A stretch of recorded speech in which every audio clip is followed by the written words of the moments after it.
अवधूत चिंतन श्री गुरुदेव दत्त श्री स्वामी समर्थ. तुम्हा सर्वांचं स्वामी मराठी या चॅनलमध्ये मी तुमचं मनापासून स्वागत करते आणि आजच्या नवीन व्हिडिओला सुरुवात करते.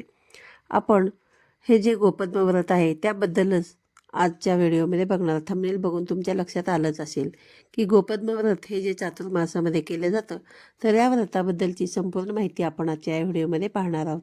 तर हे व्रत कोणी करावं, कशासाठी करायचं असतं, कधी करायचं आणि कधीपर्यंत करायचं आणि कसं करावे, त्याचबरोबर या व्रताचे उद्यापन कसे करायचे याबद्दलची संपूर्ण माहिती आपण आजच्या या व्हिडिओमध्ये पाहणार आहोत. तर चातुर्मास हा लवकरच सुरू होत आहे आणि चातुर्मासाची सुरुवात होत असते ती म्हणजे आषाढी एकादशीपासून आणि कार्तिकी एकादशीपर्यंत चातुर्मास हा राहत असतो. आणि यावर्षी आषाढी एकादशी जी आहे ती 17 जुलै 2024ला आहे. त्यामुळे यावर्षीचा जो चातुर्मास आहे तो 17 जुलै 2000 पासून ते कार्तिकी एकादशीपर्यंत राहणार आहे. हा जो कालावधी आहे हा कालावधी 4 महिन्यांचा असतो, म्हणून याला चातुर्मास असे म्हटले जाते. या चातुर्मासामध्ये माणसाने अनेक व्रत उपासना करतात. या चातुर्मासामध्ये भगवान श्री हरी विष्णू जे आहेत ते क्षीरसागरामध्ये योग निद्रेमध्ये असतात आणि या काळामध्ये आपण जास्तीत जास्त श्रीहरी विष्णूंची भक्ती उपासना ही करायची असते. जितके जमेल तितके आपण आपल्याला या चातुर्मासामध्ये भगवान श्रीहरी विष्णूंची उपासना करायची आहे.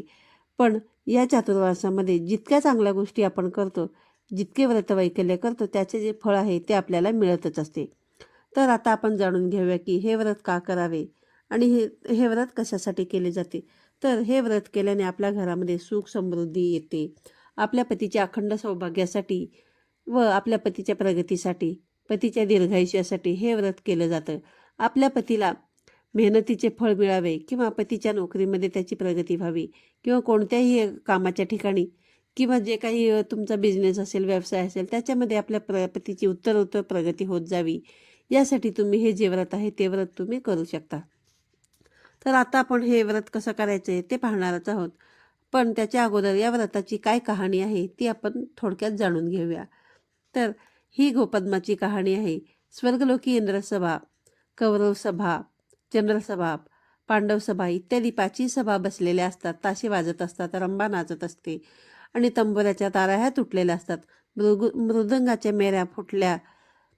असे झाल्यावर सभेचा हुकूम झाला, करा रे हकारा, पिटारे रांगोरा. गावात कोणी वानवशा वाचून असेल तर त्याच्या पाठीचा 3 बोटं कंकर काढा आणि तंबोऱ्याला तारा लावा. कीर्तन चालू करा, रंबा नाचत्या करा. असा हुकूम झाल्यावर कृष्णदेव घाबरले आणि माझी बहीण सुभद्रा हिने वानवसा केला नसेल. तेव्हा ते तिथून उठले आणि तिच्याकडे जाऊन तिची चौकशी केली. तिने काही वानवसा काही केलेला नव्हता. त्यानंतर कृष्णाने तिला तो सांगितला, सुभद्रे, आषाढी दशमीपासून 33 गोपद्म देवाच्या दारी काढायची आहेत. तितकीच ब्राह्मणांच्या दारी, पिंपळाचे पारी, तळ्याचे पाणी व गाईच्या गोठ्यात काढून हा वसा कार्तिक दशमीपर्यंत संपूर्ण करायचा असतो. याप्रमाणे हे जे गोपद्माचं व्रत असतं ते एकदा सुरुवात केली की ते व्रत 5 वर्ष करायचं असतं.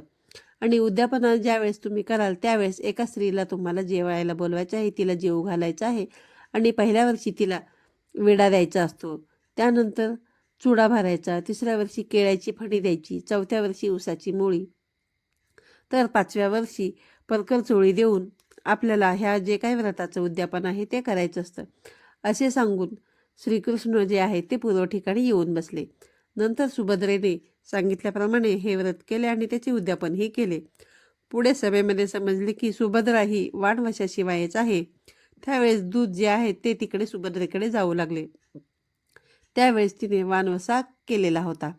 त्यानंतर पुढे गावाबाहेर एक हत्ती वानवशाशिवाय त्यांना दिसली आणि ती हत्ती दक्षिणेस पाय, उत्तरेकडे डोके करून झोपलेली होती. तेव्हा तिच्या पाठीचा कंकर काढून नेला आणि त्याला तंबोऱ्याच्या तारा म्हणून त्या जोडल्या गेल्या. मृदुंग वाजता केला, तसेच रंबासुद्धा नाचत्या केल्या.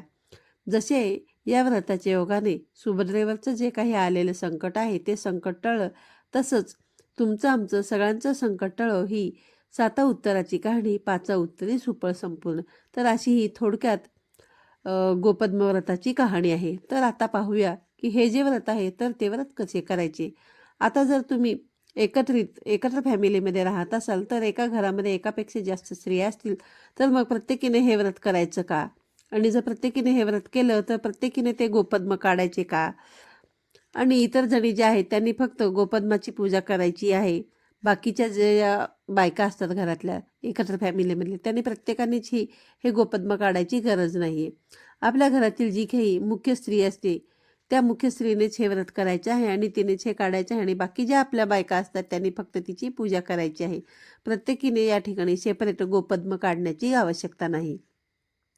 तर आता हे व्रत कधीपासून सुरू करावे, तर हे जे व्रत आहे हे व्रत तुम्ही चातुर्मास सुरू होतो आषाढी एकादशीपासून, त्यामुळे या व्रताची सुरुवात तुम्ही आषाढी एकादशीपासून करू शकता. आणि जर तुम्हाला कोणत्या कारणाशिवाय या दिवशी जर तुम्हाला करायला जमलं नाही, उदाहरणार्थ जर तुम्हाला मासिक पाळी वगैरे आली, तर तुम्ही चातुर्मासामध्ये कोणत्याही दिवशी या व्रताला सुरुवात करू शकता किंवा गुरुपौर्णिमेपासून सुद्धा तुम्ही या व्रताची सुरुवात करू शकता. हे व्रत करण्या अगोदर तुम्ही संकल्पयुक्त हा व्रत करू शकता किंवा बिना संकल्प करता सुद्धा हा व्रत तुम्ही करू शकता. संकल्प करण्यासाठी तुम्हाला आपल्या उजव्या हातामध्ये थोडंसं पाणी घ्यायचं आहे, त्याच्यावरती हळदी, कुंकू, अक्षता, फूल घ्यायचं आहे आणि तुमचा जो काही संकल्प आहे तो संकल्प तुम्हाला बोलायचा आहे आणि त्या ठिकाणी तुम्हाला तुमचं गोत्र, तुमचं नाव सांगून हे तुम्हाला सांगायचं आहे आणि तुमच्या कुलदेवतेचं स्मरण करायचं आहे, इष्टदेवतेचं स्मरण करायचं आहे आणि तुम्ही हे व्रत कशासाठी करत आहात हे बोलून तुम्हाला जे हातामध्ये घेतलेलं पाणी आहे ते तुम्हाला तांबणामध्ये सोडायचं आहे आणि त्यानंतर अगदी साध्या आणि सोप्या पद्धतीने हा संकल्प करून तुम्हाला हे व्रत करायचं आहे. तर तुम्ही हे जर व्रत संकल्पाशिवाय जरी केलं तरी सुद्धा चालू शकतं. तर हे व्रत तुम्ही करताना आपल्याला एक मंत्रसुद्धा म्हणायचा आहे. तर तो मंत्र असा आहे की ओम नमो भगवते वासुदेवाय नमः किंवा ओम नमो वासुदेवाय नमः. हा मंत्रसुद्धा तुम्ही म्हणत हे गोपद्म जे आहे ते काढायचे आहेत. आता हे जी काही गोपद्माची रांगोळी आहे ती तुम्ही रांगोळीच्या सहाय्याने म्हणजेच हाताने सुद्धा काढू शकता किंवा तुमच्याकडे जर गोपद्माचा साचा असेल त्या साचेने सुद्धा तुम्ही ही रांगोळी काढू शकता. ही गोपद्माची रांगोळी तुम्ही हळदी कुंकवाने काढली तरी सुद्धा चालेल. फुलांच्या सहाय्याने, फुलांच्या पाकळ्या ज्या असतात त्या पाकळ्यांच्या सहाय्याने सुद्धा काढली तरी चालेल. तुम्ही ही गोपद्म तुमचा मुख्य जो दरवाजा असतो त्या दरवाजावर सुद्धा तुम्ही काढू शकता किंवा तुमचं जे देवघर आहे त्या देवघरासमोर सुद्धा तुम्ही हे काढू शकता. फक्त तुम्हाला व्रत करताना एवढं लक्षात घ्यायचं आहे की पहिल्या दिवशी ज्या ठिकाणी तुम्ही हे गोपद्म काढाल त्याच ठिकाणी तुम्हाला हे संपूर्ण चातुर्मास होईपर्यंत म्हणजेच हे पूर्ण व्रत होईपर्यंत तुम्हाला त्याच ठिकाणी ही गोपद्म काढायची आहेत. जर तुम्ही मुख्य दरवाजाच्या बाहेर किंवा देवघरासमोर जर ही काढत असाल तर डायरेक्ट तुम्हाला ती जमिनीवरती काढायची नाही. तर त्या ठिकाणी तुम्हाला तिथली जागा स्वच्छ करायची आहे आणि तुम्हाला एक पाट घ्यायचा आहे आणि त्या पाटावरती तुम्हाला हे गोपद्म जे आहेत ते काढायचे आहेत. मी व्हिडिओमध्ये सांगितल्याप्रमाणे तुम्ही रांगोळीने काढू शकता, हळदी कुंकवाने काढू शकता किंवा जर मग तुमच्याकडे रांगोळीचा साचा असेल तर तुम्ही साच्याने सुद्धा हे काढू शकता. तर साच्यामध्ये एकूण तुम्हाला 33 गोपद्म असतात आणि जर तुम्ही हाताने जरी काढणार असाल तरी सुद्धा तुम्हाला या ठिकाणी 33 गोपद्मच काढायची आहेत. तर तुम्ही हे रांगोळीच्या सहाय्याने, फुलांच्या पाकळीच्या सहाय्याने, हळदी कुंकवाच्या सहाय्याने तुम्ही कशानेही हे रांगोळी काढू शकता.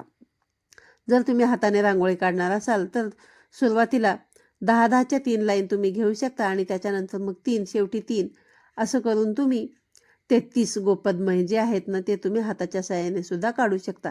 ज्या दिवशी तुम्ही हे व्रताला सुरुवात करणार आहात आणि दररोज सुद्धा आपल्याला काय करायचं आहे की ज्यावेळेस आपण आंघोळ वगैरे करतो त्याच्यानंतर आपली देवपूजा वगैरे झाल्यानंतर ही जी गोपद्म आहेत ती गोपद्म तुम्हाला देवघरासमोर काढायची आहेत किंवा तुम्ही तुमचा जो मुख्य दरवाजा आहे त्याच ठिकाणी काढायचा आहे. फक्त एक गोष्ट तुम्हाला लक्षात ठेवायची आहे की ज्या ठिकाणी तुम्ही हे काढाल त्याच ठिकाणी तुम्हाला संपूर्ण व्रत होईपर्यंत ही गोपद्म काढायची असतात. त्यानंतर ह्या गोपद्माच्या रांगोळीला आपल्याला हळदी कुंकू व्हायचं आहे, धूप दीप लावायचा आहे आणि नैवेद्य म्हणून खडीसाखरेचा नैवेद्य तुम्ही जरी ठेवला तरी चालेल किंवा मग एखादा घरामध्ये गोडाधोडाचा पदार्थ शिरा वगैरे किंवा खीर वगैरे बनवून जरी तुम्ही नैवेद्य अर्पण केलं तरी सुद्धा चालेल. दुसऱ्या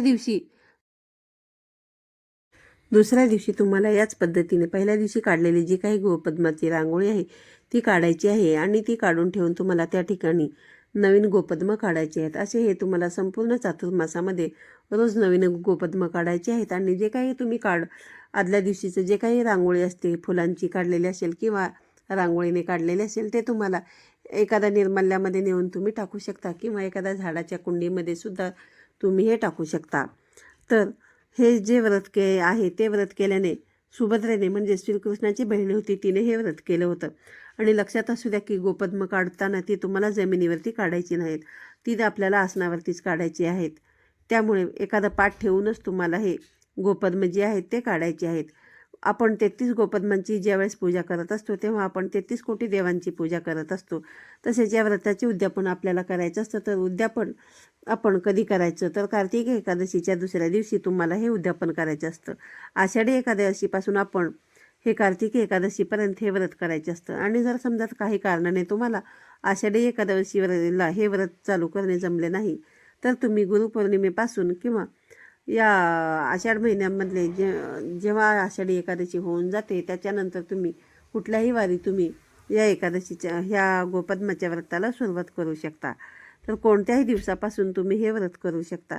तर उद्यापनाच्या दिवशी तुम्हाला एखाद्या आपल्या घरी एखाद्या स्त्रीला बोलवायचं आहे आणि तिची ओटी भरायची आहे. तिला गोडाचा एखादा प्रसाद द्यायचा आहे किंवा तुम्ही तिला जेवणसुद्धा घालू शकता आणि तिची खणा नारळाने ओटी भरायची आहे. आणि त्यामध्ये खणा नारळाची ओटी भरताना तुम्हाला एखादा सौभाग्याची वस्तू जी असते ती वस्तू तुम्हाला तिला दान करायची आहे. आणि तुमच्या यथाशक्तीने तुम्हाला 10 रुपये, 11 रुपये, 51 रुपये, 500 रुपये जितकं तुम्हाला शक्य होईल तितकं तुम्हाला ते द्यायचं आहे. तर आजच्या या व्हिडिओमध्ये सांगितलेली माहिती जर तुम्हाला आवडली असेल तर व्हिडिओला लाईक करा, शेअर करा आणि तुम्ही जर चॅनलवरती नवीन असाल तर चॅनलला सबस्क्राईब करा, जेणेकरून यापुढे जे काही नवनवीन व्हिडिओ येतील त्याचे सर्वात आधी नोटिफिकेशन तुम्हाला येईल आणि तुमचा एकही व्हिडिओ मिस होणार नाही. तर पुन्हा भेटूया अशाच एका नवीन आणि माहितीपूर्ण व्हिडिओमध्ये. तोपर्यंत सर्वांना श्री स्वामी समर्थ.